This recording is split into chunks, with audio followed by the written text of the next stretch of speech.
मेरा बचपन ऐसा गुजरा जैसा तुम में से कोई भी नहीं चाहेगा।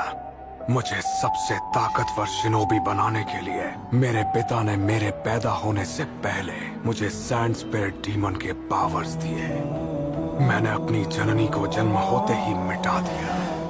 मैं पैदा ही डीमन हुआ। इसमें एक सैंड स्पिरिट है। उसका नाम है शिकागो और वो सैंड विलेज के एक बूढ़े प्रीस्ट की स्पिरिट है जिसे टी-जार में कैद कर दिया गया था। हाँ, ये jutsu बुरा तो है, लेकिन इसे एक बच्चे पर यूज करना, वो भी पैदा होने से पहले, ये तो बहुत ही वाहियात है।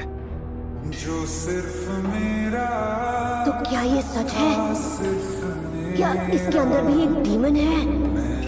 उसे क्यों खो दिया। वाह, तुम्हारे पिता की तो दाद देनी पड़ेगी। लगता है तुमसे कुछ ज्यादा ही प्यार करते थे। प्यार की बात मत करो। इस दुनिया में प्यार जैसा कुछ नहीं होता। प्यार, परिवार, इन खोखले शब्दों का कोई मतलब नहीं होता। अगर अपने परिवार के साथ मेरा कोई नाता है तो वो है सिर्फ नफरत। मुझे जन्म देते हुए मेरी माँ कुर्बान हो गई और गांव को बचाने की जिम्मेदारी का बोझ एक बच्चे पर डाल दिया। मैं काज़े कागे का बेटा हूँ। मेरे पिता ने मुझे शिनोबी के सबसे खुफिया राज बताए। कुछ वक्त हिफाजत से रखने के बाद मुझे अकेला छोड़ दिया। पहले मुझे लगता था कि इसी को प्यार कहते हैं, पर उसके बाद वो सब शुरू हो गया। क्या शुरू हो गया? हाँ, वो क्या था? तुम हमें बताओगे भी या नहीं? चलो बताओ, क्या शुरू हुआ? क्या था वो? मेरे पैदा होने से लेकर 6 साल की उम्र तक मेरे पिता ने हर रोज हर पल मुझे खत्म करने की कोशिश की। हाँ, पहले कहते हो कि हिफाजत की और अब तुम कुछ और ही कह रहे हो। आखिर कहना क्या चाहते हो? हर वक्त दिल को जो बाकियों से ज्यादा ताकतवर होता है, लोग उससे उतना ही डरते हैं। जिस जुत्सु ने मुझे जन्म दिया और मेरा मानसिक संतुलन बिगाड़ा, अब मेरे गांव के बेवकूफ लोग उसकी कीमत चुका रहे थे। मेरे पिता काज़े कागे मुझे अपनी सबसे बड़ी ताकत बनाना चाहते थे, और जिस गांव को बचाने के लिए मुझे बनाया गया, मैं उसी के लिए सबसे बड़ा खतरा बन गया। 6 साल की उम्र तक गांव का हर इंसान मेरे बारे में सोचकर ही कांप जाता था। उनके लिए मैं एक बुरे अतीत का प्रतीक था, जिसके मिटने की वो दुआ करने लगे। जिस मकसद के लिए मुझे पैदा किया, मैं उसी में नाकाम रहा। फिर इस दुनिया में मेरे जीने की आखिर क्या वजह रह गई?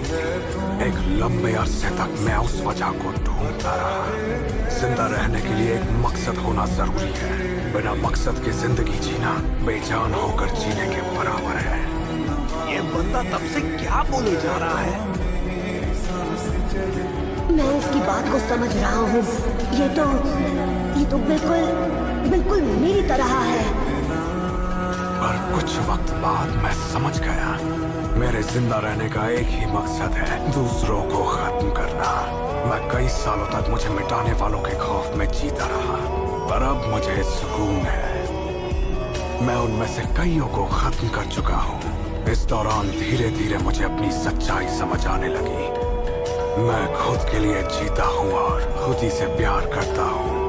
पहले मेरी माँ ने खुद को कुर्बान करके मुझे जिंदगी दी, और अब जीने के लिए मैं दूसरों को मिटाकर खुशी खुशी वक्त गुजार रहा हूँ। और ये सिलसिला कभी नहीं रुकने वाला, क्योंकि इस लालची दुनिया में लोगों की भीड़ बढ़ना कभी कम नहीं होगी। तो मैं भी हमेशा जीता रहूंगा।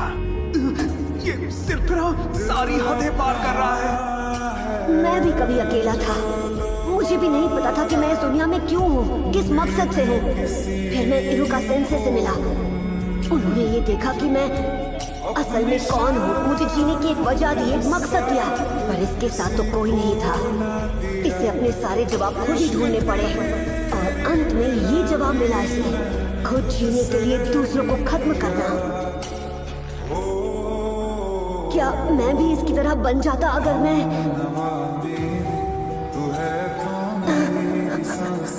हम अलग हैं, पर फिर भी कितने एक जैसे हैं।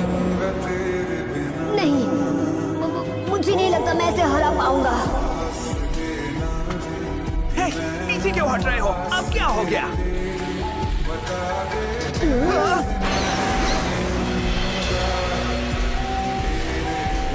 मेरे शैडो पोसेशन जुत्सु के होते हुए ये ऐसा कैसे कर पा रहा है?